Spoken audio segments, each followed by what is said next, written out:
Un rêve inexpliqué, une sensation unique, que je réveillasse dans ma cabine d'un capsule hôtel, je peux sentir l'odeur du japonais au bon matin de fraîcheur, éveillant mon 7e sens, la soif des découvertes et le choix de mon caleçon que nous eussions donné la teneur de notre journée.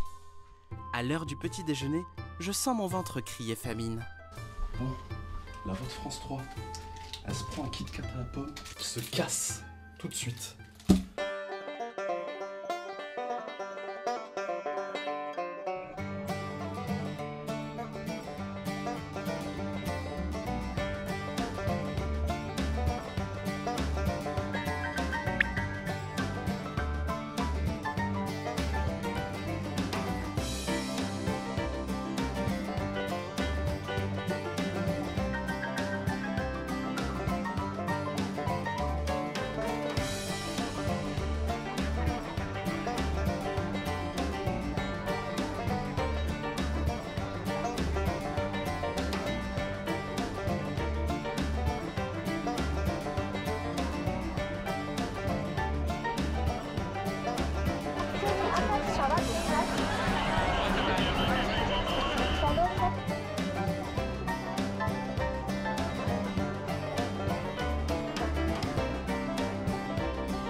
Donc, dans un menu KFC, en tout cas classique, c'est pas le maximum.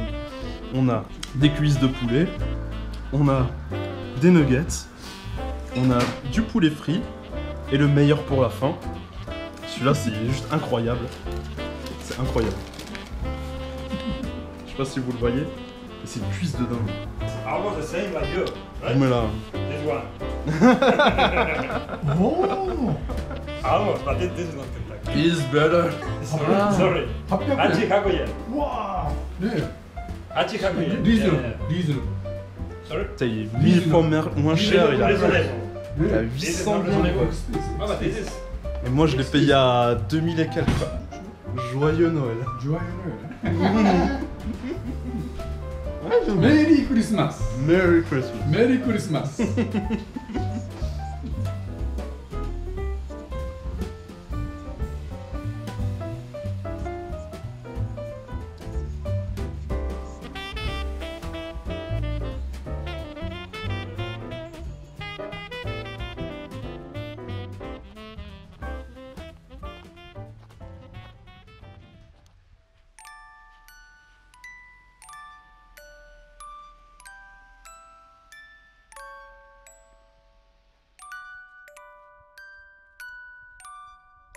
Vous vous rappelez du musée de la nouille? Eh bien ici, on est au musée de la bière. Et bien on est à Sapporo, donc au nord du Japon. Et Sapporo, qui dit Sapporo, je pense que vous l'avez déjà vu, c'est une marque de bière. L'usine se trouve juste à côté. Et ici, on a un musée. Aïe aïe aïe, pas de vidéo malheureusement dans le musée. Donc, pour les gens qui ne boivent pas du tout d'alcool, bah, sachez que vous aurez même le droit à avoir de la bière sans alcool. Comme vous pouvez le voir là, c'est exactement ce que j'ai pris. Voilà, de la bière sans alcool. Voilà, donc c'est assez cool en tout cas. C'est dommage qu'on n'a pas trop le droit de fumer, mais si vous regardez un peu sur internet, vous allez trouver des images. Mais sincèrement, en 10 minutes, on a déjà fait le tour. Mais c'est quand même cool, c'est gratuit au niveau de l'entrée, donc n'hésitez pas à aller faire un tour si vous êtes sur Sapporo. Allez, Kampai. Il y a quand même des trucs chelous, hein. Ce qui m'a fait le plus marrer, c'est quand même celui-là. Ne pas jouer au cheval, quoi. Bon, amoureux de rétro gaming, là je m'adresse qu'à vous, hein, parce que c'est un endroit qu'il faut absolument pas rater à Sapporo. En fait, il y a un endroit où vous pouvez retrouver du rétro gaming à Sapporo. Il est là. Il s'agit du... Voilà. Il s'agit du game 1983. Allez, on va rentrer à l'intérieur. Alors, vous avez vu, l'endroit est super discret. Hein. De prime abord, on voit pas que c'est un magasin de jeux, mais ensuite, quand on rentre à l'intérieur, là, on voit le Sonic. On voit le Sonic là qui est devant. Donc là, on va rentrer. Moi j'aime bien, c'est vraiment cosy. Et puis là on voit au moins quand vous achetez quelque chose, ben c'est pour son gagne-pain quoi. Voilà, vous trouvez un peu de tout. Donc il y a la PSP, vous avez la PlayStation Vita, donc quand même du récent, hein, il y a quand même du récent. Donc là on a de la 3DS, hein. On a même des OST. Là, on peut voir par exemple l'OST de Projectiva. Voilà, c'est super cool, vraiment super cool. Hop là, de la NES, enfin la Family Computer. Voilà, vous avez encore des jeux sous boîte encore. Hein. Bon, c'est les boîtes en carton, mais c'est vraiment cool. Voilà, c'est vraiment cool.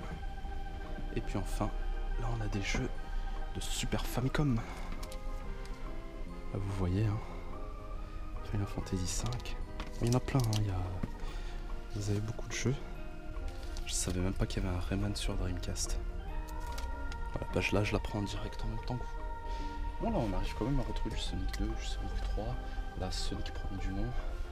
Voilà, il y a quand même des jeux et vous allez voir le prix. Si vous comparez à Akihabara par exemple, bah là c'est déjà nettement moins cher. Forcément c'est moins touristique, du coup on a des prix qui sont vachement plus accessibles. Voilà. C'est tout ce que j'avais à dire là-dessus. Bon, pour moi Sapporo, ça s'arrête là. Alors, juste avant de terminer, je voulais quand même vous montrer un endroit. Là, vous voyez ce bleu un peu azur, on va dire. Ça vous rappelle quoi? Je suis à Sapporo, la couleur azur. Non, ça vous rappelle rien? Allez, les japonophiles, faites un effort. Hein? Avec des couettes, Vocaloid, tout ça. Ouais, c'est Miku. J'étais assez surpris de ne pas avoir trouvé grand chose sur Miku. Mais faut savoir que là, je me trouve juste à côté du building de Crypto Media. Ils sont juste ici, ils sont au 11e étage. Et pourtant, pas une mascotte de Miku quelque part. C'est bizarre parce qu'elle est quand même super populaire au Japon. C'est pas grave. En tout cas, on apprécie la magie de Sapporo. Voilà, c'était une charmante ville. Plusieurs personnes d'entre vous auraient préféré que je vous montre plus de choses au niveau de Sapporo. Mais je pense que la meilleure façon de découvrir les choses, bah, c'est d'y aller soi-même. Hein, c'est surtout ça. Voilà, en tout cas, je vous dis à la prochaine. Ciao.